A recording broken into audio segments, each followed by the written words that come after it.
पहली खबर में आज के सवाल जिनके जवाब मैं आपको देता हूं। सूरजपाल की आखिरी लोकेशन कहां मिली यह आपको बताऊंगा।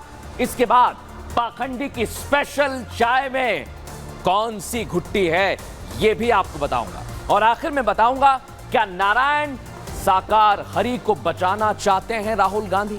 ये सवाल खड़े हो रहे हैं लेकिन इनके जवाब आज आपको मैं देने वाला हूं, क्योंकि जिस तरह से हाथरस की घटना घटी उसके बाद से कई बड़े और अहम सवाल खड़े हो रहे हैं। आपको याद होगा दर्शक, आज से 4 दिन पहले हाथरस में 121 लोगों की जान चली गई। हादसे में कई महिलाएं और बच्चे चंद मिनटों में मौत के घाट पर गए। ये लोग वहां सो कॉल्ड बाबा सूरजपाल के सत्संग में पहुंचे और सत्संग से कुछ नहीं मिला इनको, सिर्फ जिंदगी भर का दर्द मिला है। लेकिन तभी से एक सवाल सबके जहन में कौंध रहा है। सवाल यह कि जिस सूरजपाल जाटव के सत्संग में 2.5 लाख लोग इकट्ठा हुए वो नारायण साकार हरि कहां हैं? खुद को बाबा कहकर पुकारने वाला सूरजपाल जाटव तब से कहां गायब है, कहां फरार है? खुद को परमात्मा का दर्जा देने वाला पाखंडी बाबा जब भगदड़ मची तो कहां भाग खड़ा हुआ और तब से अभी तक क्यों किसी के सामने नहीं आया? लेकिन आज हम आपको बताएंगे एक्सरे रिपोर्ट में कि बाबा कहां पर है, सूरजपाल जाटव कहां हो सकता है। उसके ऐसे 24 ठिकाने हैं जिनकी जानकारी हमारे हाथ लगी है। कई बीघा जमीन पर फैले उन अड्डों में कहीं किसी कोने में क्या वो छिपा हो सकता है? अपने पाखंड को किसी बक्से में बंद कर आम जिंदगी जीने की कोशिश तो जरूर कर रहा होगा ये सो कॉल्ड बाबा, लेकिन इसका ज्यादा दिन तक बच पाना बहुत मुश्किल है दर्शकों। बाबा कहां कहां पर भाग सकता है, कहां कहां पर रह सकता है, इसको लेकर हमने लगातार सवाल भी किए और बाबा के वकील ने बड़े खुलासे किए हैं। बाबा के वकील बड़े बड़े दावे कर रहे हैं, पहले आप जरा उनको सुनिए। जहां होना चाहिए वहां है। कहाँ आश्रम? नारायण साकार हरि का जहाँ है वहाँ होना चाहिए। पुलिस को पता, मैं आपके माध्यम से, आप वरिष्ठ पत्रकार हैं, आपके माध्यम से देश की जनता को बताना चाहता हूँ, नारायण साकार हरि लॉ अबाइडिंग सिटीजन है, कानून में विश्वास रखते हैं। जहाँ कहीं जब भी जरूरत पड़ेगी तो वो उसमें शामिल होंगे, जांच में शामिल होंगे। तो देखा, जहां होना चाहिए वहां है। सूरजपाल का ठिकाना कहां कहां हो सकता है अब मैं आपको बता रहा हूं। इन तस्वीरों को देखिए दर्शकों, मैनपुरी, नोएडा, कासगंज और चौथी तस्वीर कानपुर की है दर्शकों। यहां पर हो सकता है। और एक और हाथरस जहां पर यह हादसा हुआ, क्या वहां से बाबा भागा ही नहीं, वहीं पर है? ये तमाम सवाल खड़े हो रहे हैं। लेकिन आपको यह जानकारी मैं दे दूं कि इन सभी जगह पर न्यूज का एक्सरे करने वाली टीम पहुंची है और वहां से बाबा की पल पल की अपडेट आपको दे रहे हैं। इस रिपोर्ट में देखिए। पाखंडी बाबा से जुड़े कई रहस्य, कई जानकारियां, कई खुलासे दुनिया के सामने आ चुके हैं, लेकिन 4 दिन बीत जाने के बाद भी अगर अब तक कोई सामने नहीं आया तो वो है सूरजपाल जाटव। ऐसे में हमारी टीम उन सभी लोकेशन की तरफ बढ़ गई जहां सूरजपाल जाटव हो सकता था। सबसे पहले हमारी टीम पहुंची कासगंज के बहादुर नगर। ये बाबा का पैतृक गांव है। इसी घर पे बाबा का जन्म हुआ था और यहीं से बाबा जो है कुछ साल यहाँ रहते हैं, पुलिस कांस्टेबल बनते हैं और उसके बाद बाबा सत्संग की शुरुआत कर देते हैं। हमारी दूसरी टीम ने मैनपुरी वाले आश्रम में सूरजपाल का पता लगाने की कोशिश की, लेकिन पता चला कि वो यहाँ भी नहीं था। अलग अलग आश्रमों में जाकर पड़ताल की कि भोले बाबा कहाँ हैं। ये मैनपुरी का आश्रम है, इसकी ऊंचे दरवाजे को देखिए। दरवाजा इतना ऊंचा है कि अंदर देखना मुमकिन नहीं है। हमारी टीम ने नोएडा वाले आश्रम में भी बाबा की तलाश में दबिश दी, लेकिन वहां हमें सूरजपाल तो नहीं मिला, लेकिन ये जरूर पता चला कि केयर टेकर यहाँ रहता है, वो भी फरार है। बाबा का आखिरी लोकेशन अभी तक ट्रेस नहीं हो सका। अभी हम नोएडा के सेक्टर 84 में खड़े हैं और आप मेरे पीछे देख सकते हैं बाबा का ये नोएडा का आश्रम है जो कि काफी लंबे समय से बंद बताया जा रहा है। साफ है, सूरजपाल जाटव अकेले नहीं, अपनी पूरी फौज के साथ अंडरग्राउंड है, यानी बाबा भगोड़ा है। तो देखा आपने, बाबा की सभी लोकेशन पर हम पहुंचे हुए हैं, लेकिन अब मैं जो तस्वीर आपको दिखा रहा हूं दर्शकों, आपके होश उड़ जाएंगे, कहीं जाइएगा मत, क्योंकि ये जो आप तस्वीर देख रहे हैं यह है कानपुर का आश्रम।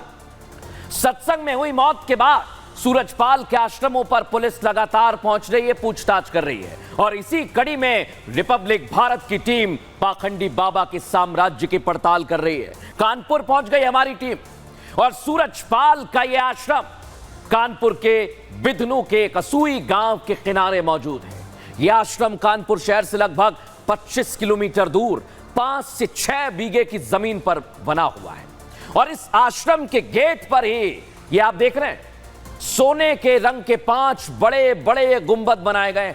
आश्रम के बाहर के हिस्से में सूरजपाल की तस्वीर लगी हुई है, फूलों से इसे सजा दिया गया है। दर्शकों, यह आश्रम के बाहर की आप तस्वीर देख रहे हैं, इन्हीं गुंबद का मैं जिक्र कर रहा हूं अपनी बात में। इतना ही नहीं, तमाम मानव धर्म की पंक्तियां अंदर लिखी हुई हैं। अंदर से आपको यह जानकारी दे रहा हूं जिससे आम व्यक्ति उस ओर आकर्षित हो जाता है। इतना ही नहीं, आश्रम में 5 सितारा होटल जैसी सुविधाएं मिलती हैं, एसी कमरे हैं, बड़े बड़े पंखे हैं, बरामदे में लगे हुए हैं। अंदर जाकर तो ऐसा लगता है किसी राजमहल में आ गए हो आप।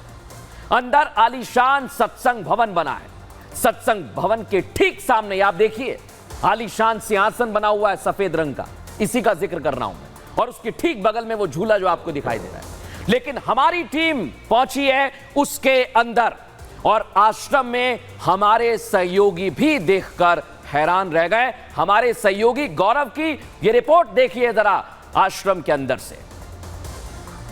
रिपब्लिक मीडिया नेटवर्क की टीम इस वक्त मौजूद है बाबा साकार हरि के आश्रम में, जो कि कानपुर के बिधनू स्थित है। तस्वीरें आपको दिखा रहे हैं। सुबह से ही लगातार जो पुलिस है वो इन्वेस्टिगेशन के लिए यहाँ पर आई थी, जिसको जो लॉक है उसको नहीं खोला जा रहा था। ये कहा जा रहा था कि जो चाबी है वो नहीं मिल रही है। कमरे की अगर बात की जाए तो ये कमरा जहाँ पर बाबा के रुकने की बात बताई जा रही है, इसकी जो विंडोज़ हैं उस पर बाकायदे फिल्म लगी हुई है जो कि अंदर कोई देख ना सके, और जो रूम है वो पूरी तरह से लॉक्ड है, इसमें ताला है। इसके अंदर ही बताया जा रहा है कि जो बाबा है वो यहाँ पर आकर रुकता था।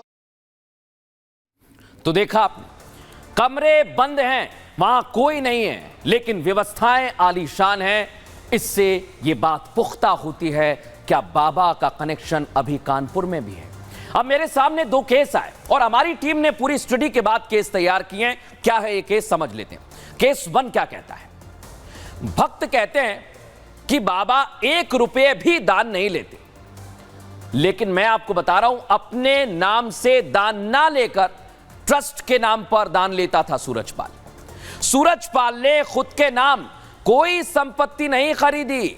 नारायण साकार हरि स्थानीय लोगों को ही ट्रस्टी बनाता था। करीब 100 करोड़ दर्शकों, इतना बड़ा साम्राज्य है। देश भर में 24 आश्रम है। इतना ही नहीं, पश्चिमी उत्तर प्रदेश समेत कई राज्यों में आश्रम फैले हुए हैं। बड़ी बड़ी लग्जरी कार, बड़ा काफिला सूरजपाल जाटव के पास है। काफिले में 25 से 30 गाड़ियां हर वक्त होती थी, लेकिन हैरान करने वाली बात क्या, सूरजपाल जाटव खुद फॉर्च्यूनर से चलता है। नारायण हरि के पास 5000 लोगों की सेना थी। लेकिन इतना ही नहीं, इसके पीछे की कहानी क्या है, केस 2 आपको समझाता हूं। ये साम्राज्य आपने देख लिया, सूरजपाल का साम्राज्य खत्म होने वाला है। अब ऐसा मैं क्यों कह रहा हूं, क्योंकि बाबा ने सभी आश्रम अवैध जमीन पर बनाए हुए हैं। बाबा के साम्राज्य पर अब पुलिस और प्रशासन की नजर है। पुलिस लगातार पूछताछ के लिए अलग अलग आश्रम में पहुंच रही है, और अवैध कब्जे वाली जमीन पर बुलडोजर भी चल सकता है, यह मैं आपको बता रहा हूं। इतना ही नहीं, रजिस्ट्रेशन की जानकारी जुटाई जा रही है। इसके बाद बड़ा और कड़ा एक्शन भी लिया जा सकता है। लेकिन दर्शकों, आप सोचिए कि साम्राज्य बना लिया, लेकिन इतने भक्त आखिर कैसे आते थे? क्या वो कारण थे जो भक्त साकार हरि के जाल में फंस गए, या सो कॉल्ड बाबा सूरजपाल जाटव के जाल में फंस गए? मैं आपको बताने वाला हूं। इसके पीछे का कारण है, नारायण साकार हरि ने अंधविश्वास के जाल में लाखों लोगों को फंसाया। वो अपने मायावी बोल और उपायों से खुदा या ईश्वर ना जाने क्या क्या बताता था। उसकी बातों में फंसकर भोले भाले लोग चमत्कार की आस करते थे, और इसी पाखंडी बाबा ने अपना साम्राज्य खड़ा किया। सत्संग में आशीर्वाद से चमत्कार, समस्त कष्टों को दूर करने की उम्मीद। सत्संग में दूर दराज से लाखों भक्त आते थे इसी उम्मीद में, और बाबा के चरणों की धूल लेने के लिए वहां भगदड़ मची और 121 लोगों की जान चली गई। लेकिन अब तफ्तीश हुई है और हमारी पड़ताल में पता चला एक चाय के बारे में। दर्शकों, ये चाय के बारे में आपको जरूर देखना चाहिए।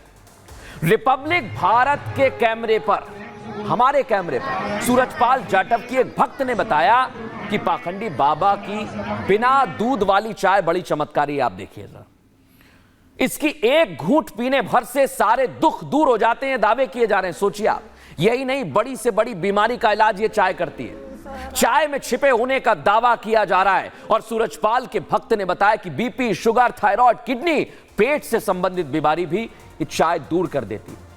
बात आगे बढ़ी तो यह पता चला कि चाय भक्तों को सत्संग से पहले बांटी जाती थी। जो उस समय तक वहां पहुंचता उसे चाय मिलती। जैसे ही चाय भक्तों के पास पहुंचती, भक्त टूट पड़ते।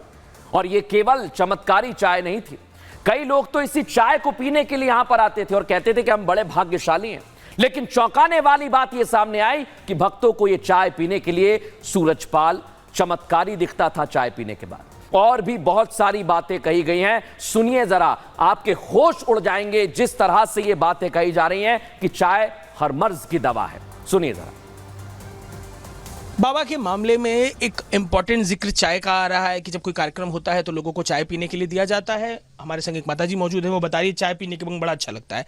आपको आंच पे दिखाई देगी बर्तन में वो चाय पकती हुई। खास बात इसमें अलग क्या है कि इसमें पीपल का पत्ता भी डाला गया है और एक तरीके की जड़ भी डाली गई है लाकर, जो पास में मिलती है। पीपल का पत्ता आपको ऊपर उबलते दिखेगा और हाथ में नींबू लेकर देखिए महिला बैठी हुई है। कब बनती है? हर दिन बनाते हैं आप लोग? कब कब बनाते हैं? कोई समस्या आती है, कोई बीमार आते तब तो कोई मतलब कर रहे हैं, प्रोग्राम कर रहे हैं, उनका सत्य के साथ भजन कर रहे हैं, तब बनाते हैं। जैसे घर में बीमार पड़ गया तो क्या करते हैं आप? हाँ, तब नहीं बनाते, मतलब उनका नाम लेके और जाप करके और वो दे देते बच्चन को, तो आराम मिल जाता। जो सवित्ते पहुँची दे उसे मिल जाए, जो नहीं पहुँचे उसे नहीं मिले, और जो 11 बजे पहले पहुँचे उसे मिल जाए। नहीं, प्रसाद है, प्रसाद है। कौन बनाना सिखाया आप लोग को ये चाय? जहाँ पे छोटा मोटा सत्संग होता था, प्रोग्राम वहीं बनता था, हर जगह नहीं बनता। जहीं पे मतलब सत्संग होता है उसी जगह बनाया जाता है, वहीं बांटा जाता है आरती होने के बाद। तो ये चाय बहुत फायदा देती है, आप लोग मानते हैं कि इससे दुखों का अंत हो जाता है? हाँ। क्या जैसे आपके जीवन में कुछ हुआ हो जिससे चाय ने फायदा दिया हो? चाय तो मतलब शरीर में जैसे कोई दिक्कत है तो उससे चाय से ही काफ़ी आराम मिल जाता है शरीर में। बताइए, कभी आपके साथ हुआ हो, कोई बीमारी हुई हो, चाय से फायदा मिला? भाई हमको तो मिला, हम झूठ क्यों कहें। बताइए क्या हुआ था? ये शरीर में कोई भी बीमारी सी जैसे हो तो उसे इसे पीने से आराम मिला हमें। तो देखा आपने, चमत्कारी चाय लोगों को लग रही है, लेकिन क्या ये विश्वास है, अंधविश्वास है? बड़े सवाल हैं। लेकिन हमने अपनी पड़ताल को आज फिर आगे बढ़ाया और हमारी टीम ने ये जानने की कोशिश की कि कहीं इस अंधविश्वास के चक्कर में लोग परेशान तो नहीं हो गए। तो लोगों ने खुलासे भी कर दिए हैं, इस रिपोर्ट में देखिए। 75 घंटों के अंदर सूरजपाल जाटव, उसके किरदार, उसकी साजिश, उसके साम्राज्य और उसके पाखंड से जुड़े कई चौंकाने वाले खुलासे हो चुके हैं। नारायण साकार हरि के बारे में ऐसी जानकारियां निकलकर सामने आ चुकी हैं जो ये सोचने पर मजबूर कर देती है कि आखिर कैसे एक शातिर व्यक्ति भोले भाले लोगों को फंसाकर करोड़ों का साम्राज्य खड़ा कर सकता है। लेकिन यहाँ उससे भी ज्यादा हैरान करने वाली बात सामने आती है कि अभी भी कुछ ऐसे लोग हैं जो अपनी आंखों में बाबा के नाम की पट्टी बांधकर सूरजपाल के फैलाए अंधविश्वास से निकलने को तैयार नहीं है। हरि परमात्मा है, वो इंसान थोड़ी ना है। हकीकत तो ये है, यही नारायण साकार हरि परमात्मा, इन्हीं का नाम लेने से, दर्शन करने से सब ठीक ठाक रहता है। सुना आपने, ये सूरजपाल की भक्ति में लीन है, जिन्हें और किसी बात का होश हो या ना हो, लेकिन ये सूरजपाल को कलयुग का भगवान बताते हैं। हालांकि कुछ लोग ऐसे भी हैं जो ये मान चुके हैं कि सूरजपाल भगवान या खुदा या कोई अवतार नहीं है, वो पाखंडी है, वो लोगों को ठग रहा है। मुझे नहीं लगता अगर भक्तों की इतना मंदिर में चले वो भी थोड़ा बहुत वो करते हैं, उनने तो कुछ भी नहीं सोचा कि मेरे भक्त आज मेरे चरणों में इतने मर गए। सूरजपाल जाटव का असली चेहरा धीरे धीरे सबके सामने आ रहा है। वो बात अलग है, किसी की आंखों पर बंधी अंधविश्वास की पट्टी उतर चुकी है और किसी की उतरने में वक्त लग सकता है। ये सवाल बना हुआ है दर्शक, लेकिन ऐसे कई अंधविश्वास के चक्कर में बाबाओं ने खेल रचाए। और हमने आज फुल एक्स्ट्रा रिपोर्ट तैयार की है। इसके लिए हमें सबसे पहले चलना होगा बाबाओं के इतिहास में। ये बाबा बड़े बड़े आ जाते हैं और आप लोगों को, कई ऐसे लोग हैं जिनको जाल में फंसाते हैं, लेकिन इतिहास क्या कहता है आइए दिखाता हूं आपको। पहले भी कई पाखंडी बाबा कंट्रोवर्सीज में फंस चुके हैं। कई मौलवी और पादरी भी इस तरह के जाल में लोगों को फंसाते हैं। बाबा आसाराम बापू ने हजारों लोगों को छला दर्शकों। निर्मल बाबा ने लोगों के अंदर भ्रम फैलाया। बाबा राम वृक्ष ने पुलिस से टक्कर लिया, आप सोचिए, याद होगा आपको। और संत रामपाल ने लोगों के बीच पाखंड फैलाया। इतिहास में राधे मां ने भोले भाले लोगों को गुमराह किया, यह भी हमें पता लगा। और इच्छाधारी भीमानंद ने एक बड़ा रैकेट चला रखा था। नित्यानंद पकड़े जाने के डर से देश छोड़कर ही चला गया। तो इतिहास आपको सावधान करता है। लेकिन अब मैं आपको बताने वाला हूं वर्तमान में क्या चल रहा है, क्योंकि वर्तमान में अब ऐसे लोगों पर कार्रवाई की तैयारी की जा रही है। आइए हम लोग करेंगे वर्तमान का। वर्तमान क्या कहता है हमारा, आइए आपको बताते हैं। हाथरस कांड की शुरुआती रिपोर्ट सीएम योगी तक पहुंच गई है और सीएम योगी को डीजीपी ने 15 पन्ने की जांच रिपोर्ट सौंपी है। दर्शकों, सीएम योगी के टेबल पर यह रिपोर्ट पहुंच गई है जो एसआईटी ने तैयार की है। दर्शकों, इतना ही नहीं, हाथरस हादसे पर एसआईटी रिपोर्ट्स में बड़े खुलासे हुए हैं। यह भी जानकारी सामने आई है। क्या खुलासे हैं? आयोजन के लिए सही तरह से व्यवस्थाएं नहीं की गई थी। आयोजनकर्ता ने पर्याप्त इंतजाम नहीं किए थे। इतना ही नहीं, हादसे के बाद सबूत छिपाने की कोशिश भी की गई थी। और अब तक पुलिस ने सेवादार गिरफ्तार कर लिए जिनकी संख्या 6 है और अभी 2 महिलाएं 4 पुरुष गिरफ्तार किए जा चुके हैं। मुख्य आरोपी देव प्रकाश मधुकर, जिसकी तलाश की जा रही है और इस पर 1 लाख रुपए का इनाम भी घोषित कर दिया गया है। भगदड़ को लेकर सुप्रीम कोर्ट में भी जनहित याचिका पहुंच चुकी है और याचिका पर जल्द सुनवाई की मांग की जा रही है।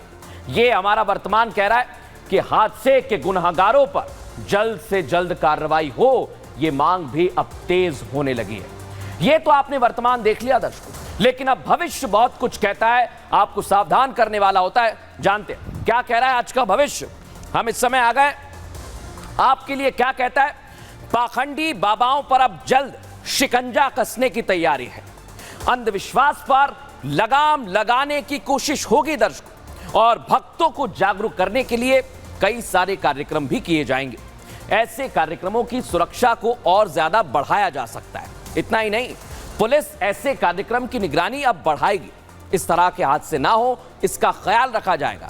भीड़ का सही अनुमान होने पर ही इजाजत प्रशासन की तरफ से मिलेगी और कार्यक्रम स्थल पर मेडिकल की सुविधाएं बहुत जरूरी हो जाएगी, ये कह रहा है। लेकिन